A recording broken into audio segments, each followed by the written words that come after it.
Hello friends, welcome to Stockathon Telugu. నేను మీ Prem. So last market మీకు ఎలా అనిపించిందో కమెంట్స్ ద్వారా తెలియజేయండి.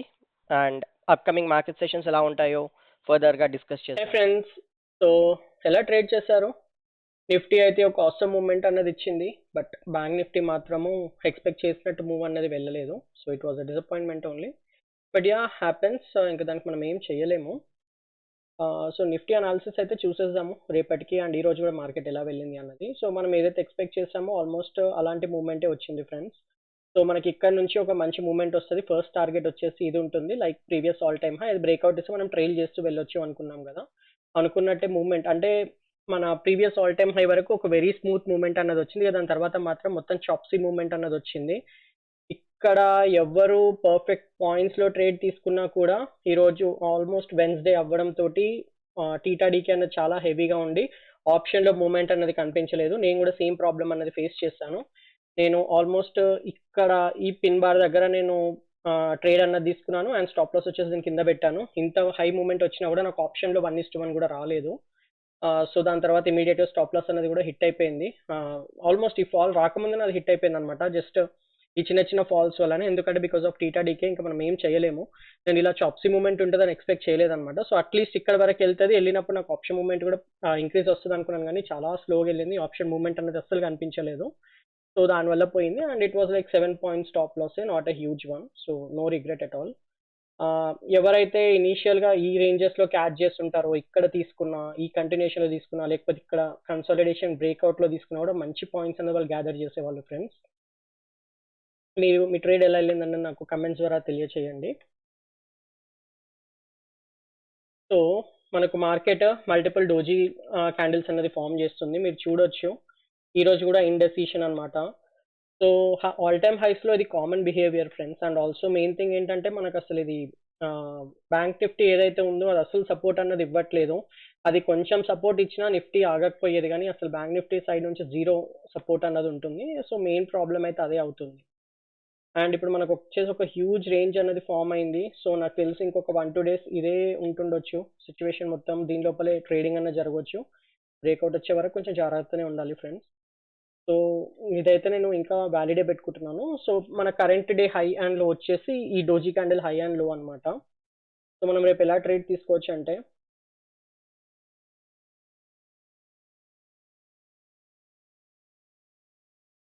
ఇఫ్ ఇన్ కేస్ మనకు ఫ్లాట్ ఓపెనింగ్ కనుక జరిగింది అనుకోండి, ఫ్లాట్ ఓపెనింగ్ జరిగి హయ్యర్ సైడ్ వెళ్తే ట్రేడ్ అన్న తీసుకోకండి. ఎందుకంటే మనకి ఈ టార్గెట్ వెరీ నియర్ బై అనమాట. ఇది మొత్తం ఒక జోన్ అనుకోండి, ఎల్లో లైన్ ఇంకా రెడ్ లైన్ ఒక జోన్ అనుకోండి. సో ఇక్కడ నుంచి అన్న మనకి రిటర్న్ అనేది రావచ్చు. సో తొందరపడి మాత్రం హయ్యర్ సైడ్ తీసుకోవద్దు. మన బ్రేక్అవుట్ వచ్చిన తర్వాత మాత్రమే మళ్ళీ చిన్న స్టాప్ లాస్ దొరికితే తీసుకోవాలి, ఎందుకంటే ఇలాంటి చాప్సీ మూవ్స్ వచ్చే ఛాన్సెస్ ఉంటుంది కాబట్టి. ఒకవేళ మనం అనుకున్నట్టే మూవ్ వెళ్తే ఆల్ ఈజ్ వెల్, కానీ ఒకవేళ చాప్సీ మూవ్స్ అనేది వెళ్తే మనం ఒకవేళ మార్కెట్కి స్టాప్ లాస్ ఇచ్చినా కూడా హ్యూజ్ లాస్ అనేది ఉండదు. సో మన నెక్స్ట్ టార్గెట్ వచ్చేసి ఇది బ్రేక్అవుట్ ఇచ్చిన తర్వాత 25,200 ఉంటుంది ఫ్రెండ్స్.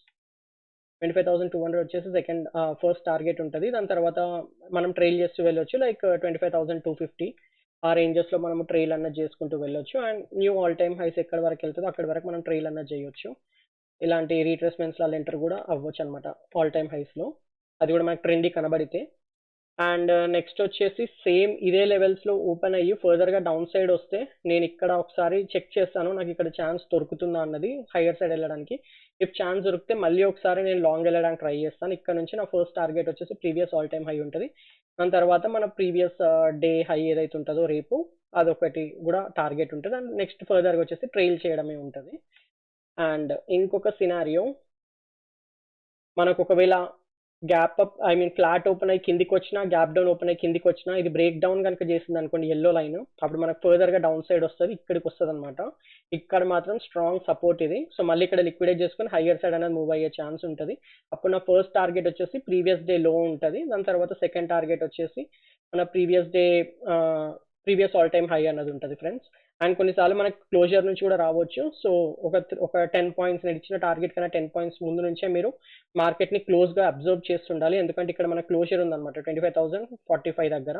ఇక్కడ నుంచి కూడా మనకు రివర్సల్ అనేది వచ్చే ఛాన్స్ ఉంటుంది. సో అక్కడ మీకు ఏమైనా రెడ్ క్యాండిల్స్ ఫామ్ అయ్యి మళ్ళీ ఫర్దర్ కిందికి వచ్చేలా ఉంటే స్క్వేర్ ఆఫ్ చేసేసుకోవడం బెటర్ అనమాట. ఇఫ్ నాట్ మనం ఇక్కడ వరకు వెళ్ళొచ్చు, ఇది కూడా బ్రేక్అవుట్ ఇస్తే నెక్స్ట్ ప్రీవియస్ డే హై వరకు కూడా వెళ్ళొచ్చు అనమాట. ఇది వచ్చేసి ఒక సెటప్. నెక్స్ట్ వచ్చేసి ఒక వెరీ గుడ్ ఆల్ టైమ్ హైలో ఓపెన్ అయింది అనుకోండి, లైక్ ఈ లెవెల్స్లో. ఇక్కడ మనము రీట్రేస్మెంట్ కోసం వెయిట్ చేయాలి.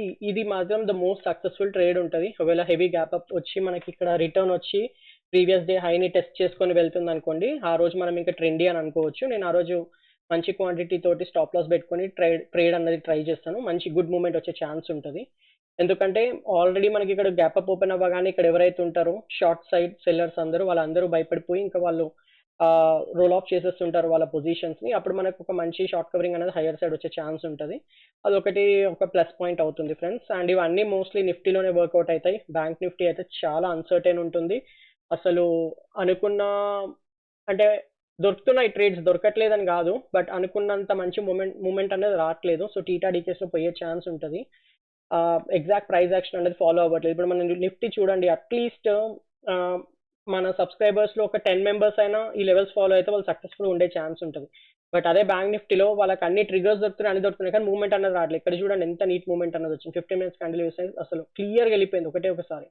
ఒక రెడ్ క్యాండిల్ వచ్చింది 10 o'clockకి, దాని తర్వాత కంటిన్యూస్గా మొత్తం పై సైడ్ వెళ్ళిపోయింది. మంచి పాయింట్స్ అనేది గ్యాదర్ చేసి ఉంటారు స్టార్టింగ్ ట్రేడ్ తీసుకున్న వాళ్ళు. ఓకే ఫైన్, ఇక్కడ ట్రేడ్ తీసుకున్న వాళ్ళకి పెద్దగా రాలేదు, అండర్స్టాండబుల్ అది, బట్ అట్లీస్ట్ ఇక్కడైనా వచ్చింది. బ్యాంక్ నిఫ్టీ మాత్రం అలా కాదు, డే అంతా జిగ్జాగ్ మూవ్స్ చేసుకుంటూ వెళ్తుంది. అది ఈ రోజు అంటే ఎక్స్పైరీ డే, మంత్లీ ఎక్స్పైరీ కాబట్టి అనుకోవచ్చు, బట్ జనరల్గా కూడా బ్యాంక్ నిఫ్టీలో అనుకున్నటువంటి మూవ్స్ రావట్లేదు. అందుకే నేనైతే బ్యాంక్ నిఫ్టీలో చాలా తక్కువ ట్రేడ్ చేస్తున్నాను. లైక్ ఈ ప్రాబ్లమ్స్ వల్లనే ఎక్కువ నేనైతే నిఫ్టీయే కాన్సన్ట్రేట్ చేస్తుంటాను ఫ్రెండ్స్. సో నెక్స్ట్ వచ్చేసి మన బ్యాంక్ నిఫ్టీ అనాలిసిస్ కూడా చూసేద్దాము. బ్యాంక్ నిఫ్టీ మీరు చూడొచ్చు, ఒక పర్ఫెక్ట్ ఇన్సైడ్ క్యాండిల్ అన్నది ఫామ్ అయింది. ఆల్రెడీ ఒక డోజీ అంటే మళ్ళీ ఆ డోజీ లోపల ఇంకొక ఇన్సైడ్ క్యాండిల్ అన్నది ఫామ్ అయింది. సో మనం ప్రస్తుతానికి ఇవన్నీ రిమూవ్ చేసేసాము. ఫస్ట్ ఇది డిస్కస్ చేద్దాము ఈరోజు ఎలా వెళ్ళింది మార్కెట్ అన్నది.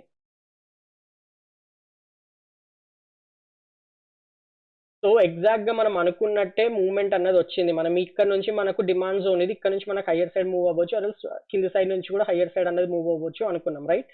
సో ఇక్కడ నుంచి మనకు హయ్యర్ సైడ్ అనేది మూవ్మెంట్ వచ్చింది, బట్ నేను ఎక్స్పెక్ట్ చేసింది అట్లీస్ట్ ఇక్కడ వరకు వెళ్తుంది అనుకున్నాను. ఇది ఒక స్ట్రాంగ్ రెసిస్టెన్స్ అనమాట. ఈ రేంజ్ వరకు వెళ్తుంది అని నేను అనుకున్నాను. ఈ రేంజ్ వరకు 51,350 లెవెల్స్ వరకు వెళ్తుంది అనుకున్నాను, బట్ అంతకన్నా ముందు నుంచే మనకు ఫాల్ అనేది స్టార్ట్ అయింది. ఇక లిటరలీ అసలు మొత్తం సైడ్ వేస్ మార్కెటే ఇది. ఇక్కడ నుంచి ఇక్కడికి మూవ్ అయింది, ఇక్కడ వరకు ఎంట్రీ తీసుకుంటారు, ఇక్కడ వరకు వచ్చి ఉంటుంది, but again that's not possible అనమాట. అంత ఈజీగా ఏం ఎంట్రీస్ మనం తీసుకోలేము ఇలాంటి మార్కెట్లో. నేను చెప్పినంత ఈజీగా దొరుకుతాయి అని అయితే నేను అస్సలు అనను. చాలా కాంప్లికేటెడ్ ఉంటుంది ఇలాంటి మార్కెట్లో ఎంట్రీస్ ట్రిగర్ చేయడము. నాకు కూడా కొంచెం కష్టం ఇలాంటి మార్కెట్లో తీసుకోవడము. సో ఎవరైతే ఇక్కడ బ్యాంక్ నిఫ్టీలో ట్రై చేస్తుంటారో అసలు వాళ్ళు ఇక్కడ వరకు టార్గెట్ పెట్టుకుంటే అయితే రీచ్ అవ్వలేదు. మన నిఫ్టీలో రీచ్ అయింది కదా, ఇక్కడైతే అవ్వలేదు అనమాట. సో ఇలాంటి అన్సర్టనిటీస్ చాలా ఉన్నాయి బ్యాంక్ నిఫ్టీలో. అసలు దీని వల్లనే మన నిఫ్టీ అన్నది కూడా ఒక పర్ఫెక్ట్ మూవ్మెంట్ అనేది ఇవ్వలేకపోతుంది ఫ్రెండ్స్. సో ఇప్పుడు మనం కొత్త లెవెల్స్ అనేది మార్క్ చేసుకున్నాము. సింపులే ఉంటుంది ట్రేడ్ మాత్రము, ఎక్కువ జోన్స్ ఏమీ లేవు.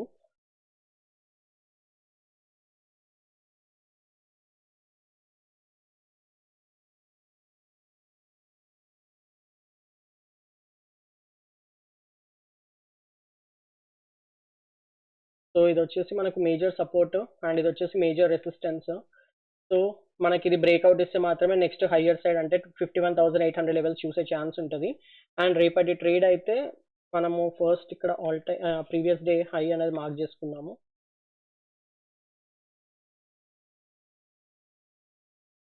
అండ్ ప్రీవియస్ డే లో కూడా మార్క్ చేసుకుంటున్నాను.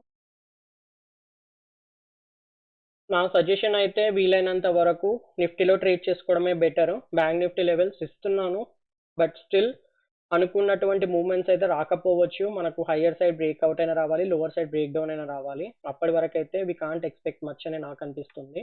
సో మీరు ఇక్కడ చూడొచ్చు, ఒకవేళ కనుక ఫ్లాట్ ఓపెనింగ్ జరిగింది అనుకోండి, ఇమీడియట్గా మాత్రం ట్రేడ్లోకి దిగకూడదు. మనకి ఇక్కడ వెళ్ళి సేమ్ ఈ రోజు ప్యాటర్న్ ఎలా అయితే ఫామ్ అయిందో మళ్ళీ అలాంటి మన ప్యాటర్న్ ఫామ్ అయ్యి హయ్యర్ సైడ్ వెళ్ళే ఛాన్స్ ఉంటే మళ్ళీ ఫస్ట్ టార్గెట్ ఇది పెట్టుకోవచ్చు ఫ్రెండ్స్, లైక్ 51,800. ఇలాంటి ఏరియాస్లో మనం క్యాప్చర్ చేయగలిగితే ఎంట్రీ మనం ఇక్కడ వరకు పెట్టుకోవచ్చు. దాని తర్వాత ఒకవేళ కనుక ఫ్లాట్ ఓపెన్ అయ్యి హయ్యర్ సైడ్ వెళ్తే మాత్రము నో ట్రేడ్ డే, ఎందుకంటే ఎక్కడి వరకు వెళ్తుందో మనకు తెలియదు.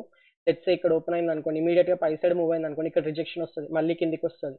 మళ్ళీ ఇక్కడ ఏమైనా ఎంట్రీ దొరికితే మేబీ ట్రై చేయొచ్చు, బట్ నేనైతే ఇంట్రెస్ట్ చూపించాను. ఎందుకంటే అప్రాక్సిమేట్లీ మనకు ఒక 10:30, 11 AM వరకు కిందికి వస్తదనమాట. అప్పుడు జనరలీ మార్కెట్ మనం గుర్తుంచుకోవాల్సింది ఏంటంటే, ఫస్ట్ ఒక ఓపెన్ అయిన 1 ½ అవర్ వరకు ట్రెండింగ్ ఉంటది. దాని తర్వాత 12:30 నుంచి 1:30 వరకు అలా ట్రెండింగ్ ఉంటది. దాని తర్వాత క్లోజర్ మూవ్‌మెంట్స్ కొంచెం ట్రెండింగ్ ఉంటదనమాట. సో, మనకేదైనా ఎంట్రీస్ గనక 10:45కి, 11కి అలా దొరికిందనుకోండి ఇలాంటి ఏరియాస్‌లో, ఈ రోజనే గాదు, ఎప్పుడు గూడా మనం ఎంట్రీ అన్నది ప్లాన్ చేసుకోకపోవడమే బెటర్. ఎందుకంటే నెక్స్ట్ 12:30 వరకు ఆల్‌మోస్ట్ అది అక్కడే జోన్‌లోనే తిరుగుతుంటదనమాట. సో, మనకు మళ్ళీ అప్పటికి 12:30 వరకు గూడా ఇక్కడే ఉండి మనకేమైనా మూవ్‌మెంట్ లాగా కనబడితే మేబీ అక్కడ ఒక ఎంట్రీ అన్నది తీసుకొని మనం మళ్ళీ ఫస్ట్ టార్గెట్ వచ్చేసి ఇది పెట్టుకునే ఛాన్స్ ఉంటది. అంతేగాని 10:30కి ఎంట్రీ దొరికి అంటే 10:45, 11 కల్లా ఎంట్రీ దొరికిందని తీసుకుంటే మాత్రం మోస్ట్‌లీ స్టాప్ లాసే హిట్ అయితది. ఎందుకంటే అప్పుడు వాల్యూమ్ అనేది చాలా తక్కువుంటది. అండ్ నెక్స్ట్ వచ్చేసి హైయర్ సైడ్ గనుక ఓపెన్ అయిందనుకోండి ఈ రేంజెస్‌లల్ల, మళ్ళీ మనకి ఇక్కడ నుంచి షార్టింగ్ పొజిషన్స్ అన్నది ఎవరైనా చూసుకోవాలంటే చెయ్యొచ్చు ఫ్రెండ్స్. బ్యాంక్ నిఫ్టీలో అయితే కొంచెం ఛాన్స్ ఉంది. బట్ అగైన్ కొంచెం అయితే రిస్కీ సైడే ఉంటది. సో, క్వాంటిటీ మేనేజ్‌మెంట్ అన్నది మీరు చేసుకోవాలి. లైక్ లాంగ్ సైడ్ గనుక మీరు 10 లాట్స్‌తో చేస్తే, షార్ట్ సైడ్ మాత్రం 4-5 లాట్స్ తోటే చేసే ప్రాక్టీస్ అనమాట. అలాంటివి ఎందుకంటే రిస్క్ కొంచెం ఎక్కువుంటది. హైయర్ టైమ్ ఫ్రేమ్‌లో బుల్లిష్ ఉంది కాబట్టి. సో, మనం ఇలాంటి టార్గెట్స్ అనేవి సెట్ చేసుకోవచ్చు. ఫస్ట్ టార్గెట్ ఇది ఉంటది. సెకండ్ టార్గెట్ వచ్చేసి ఇది ఉంటది. ఇలాంటిది ఒక సెటప్ ఫార్మ్ అయ్యే ఛాన్స్ ఉంటది. అండ్ అనదర్ థింగ్, ఒకవేళ ఈ జోన్‌లో గనుక మన గ్యాప్ అప్ ఓపెన్ అయిందనుకోండి, ఆర్ ఎల్స్ ఇంకా పైన సైడ్ గనుక గ్యాప్ అప్ ఓపెన్ అవుతే, మనం ఇక్కడ ఈ రెసిస్టెన్స్ దగ్గర ఎలా యాక్ట్ చేస్తుందో చూడాలి. మనకేమైనా హైయర్ హైస్ అన్నది ఫార్మ్ అయితే అప్పుడు మనం ఎంట్రీ అనేది తీసుకొని నెక్స్ట్ మనము ట్రేడ్ అన్నది షిఫ్ట్ చేసుకోవచ్చు. లైక్ 51,500, 700, దాని తర్వాత 800 ఇలా మనం ట్రేడ్ అన్నది చేసుకుంటూ వెళ్ళొచ్చు. మధ్యలో అయితే నాకు ఇంకేం కనిపించట్లేదు. ఈ లెవెల్స్‌లో ఓపెన్ అవుతే మాత్రము మంచిగానే హైయర్ సైడ్ మూవ్‌మెంట్ వచ్చే ఛాన్స్ ఉంటది. ఇవన్నీ 51,500 ఆల్రెడీ ఆ రేంజెస్‌లోనే ఓపెన్ అవుతది కాబట్టి మనకు అది ఈజీగానే దాన్ని తీసేసుకొని పైకెళ్ళే ఛాన్స్ ఉంటది. బట్ ఇమ్మీడియేట్‌గా మాత్రం దిగకూడదు. హైయర్ సైడ్ ఓపెన్ అవుతే మనము రీట్రేస్‌మెంట్ కోసం వెయిట్ చేయాలి. సింపుల్‌గా చెప్పాలంటే ఈ లెవెల్స్‌లో ఓపెన్ అయిందనుకోండి 51,500 ఇక్కడికి వచ్చేలాగా మనం చూడాలన్నమాట. ఇక్కడ మనకేమైనా ఎంట్రీ దొరికితే అప్పుడు ఎంట్రీ తీసుకొని ఫస్ట్ టార్గెట్ వచ్చేసి ఆ డే హై పెట్టుకోవాలి. లైక్ 51,500 పెట్టుకుంటామన్నమాట. దాని తర్వాత వచ్చేసి మనం ట్రైల్ చేస్తూ నెక్స్ట్ టార్గెట్ కోసం వెయిట్ చేయొచ్చనమాట. 51,800 వరకు వెయిట్ అనేది చేయొచ్చు. సో, ఇదొచ్చేసి ఒక సెటప్ ఫ్రెండ్స్. అంతే. నాకు తెలిసి ఇంక అన్నీ కవర్ అయిపోయాయి. ఓకే. Thank you. ఫ్రెండ్స్, మీకు కనుక నా ఎఫర్ట్స్ నచ్చినట్లయితే స్టాకిథాన్ తెలుగుని లైక్ చేయండి, సబ్స్క్రైబ్ చేయండి. అలాగే రెగ్యులర్ నోటిఫికేషన్స్ కోసం బెల్ ఐకాన్ని కూడా ఎనేబుల్ చేయండి.